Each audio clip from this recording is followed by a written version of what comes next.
I am very interested in pots and pans as a hobby.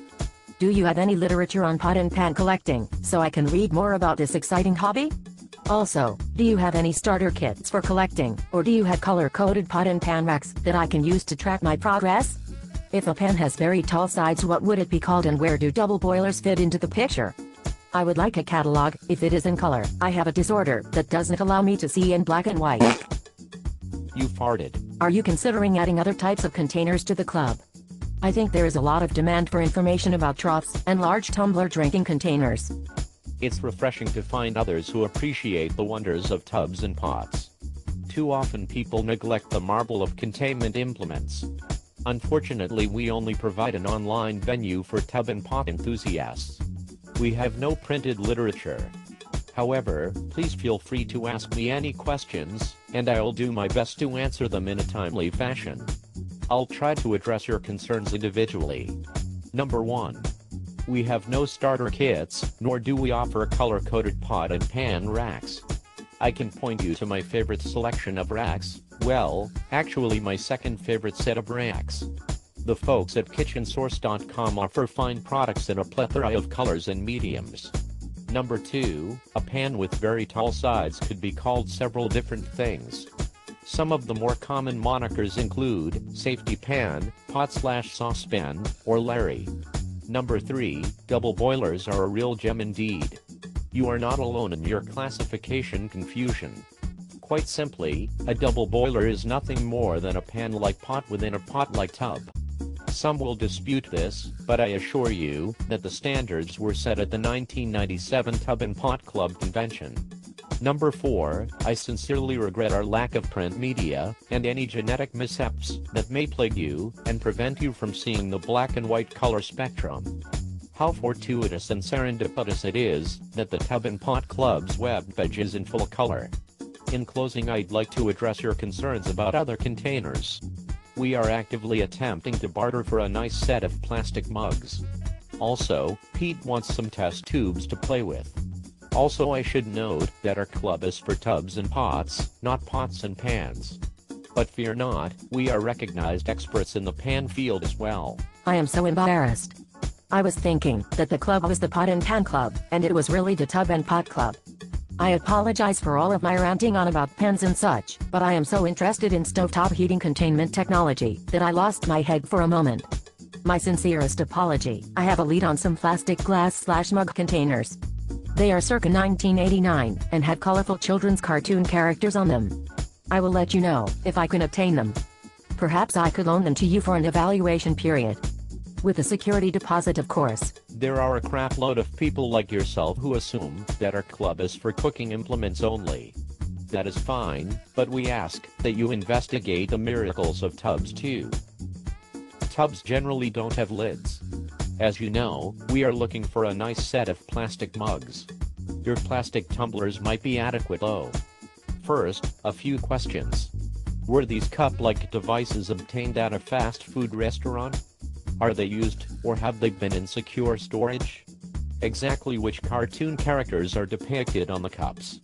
What colors are on the cups, and what is the background color? How large are the glass/mug containers? I'm anxious to hear more about your goods. If your lead pans out, pardon the pun, we can offer a 9x13 stainless steel baking pan as a deposit while we evaluate your cups. For some reason our baking pan has become stained.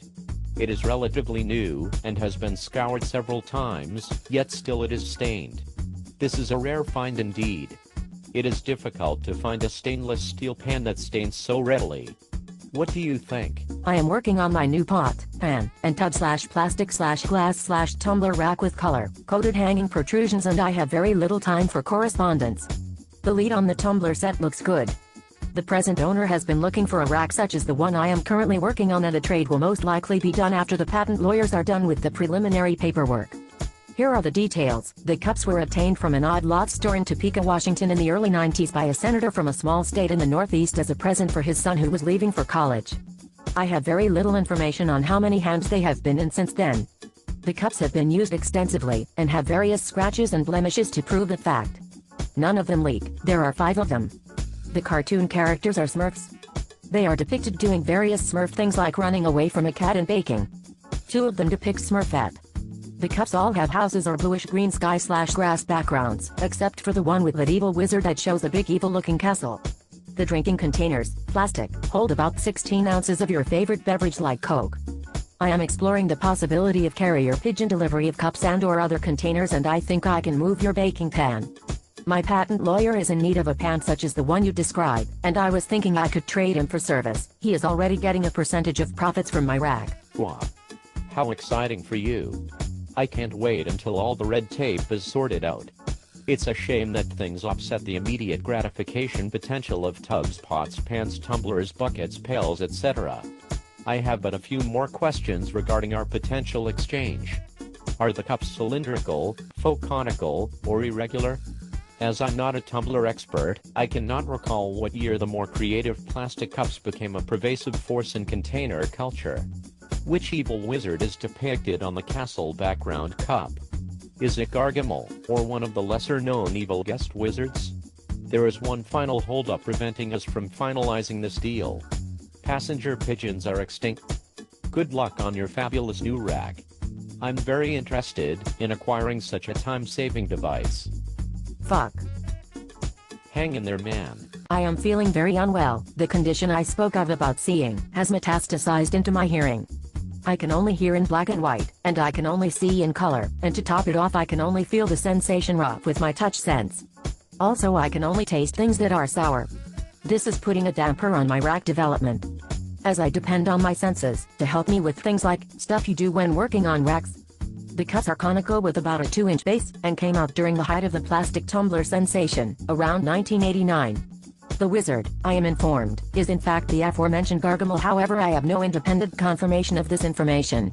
I did not know that passenger pigeons were extinct. Perhaps I will just have to drop the items off at your house on my way home from work. I think now that I was hoping maybe you have some lemons for me to suck on. I am still having trouble with the patent office, and I think that my lawyer is trying to get me hooked on heroin. I'm sorry to hear about your poor health.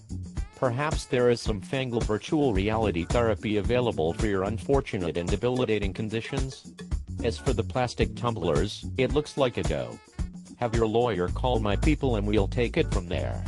I was however hoping that the wizard was one of the lesser-known evil sorcerers, but what can you do?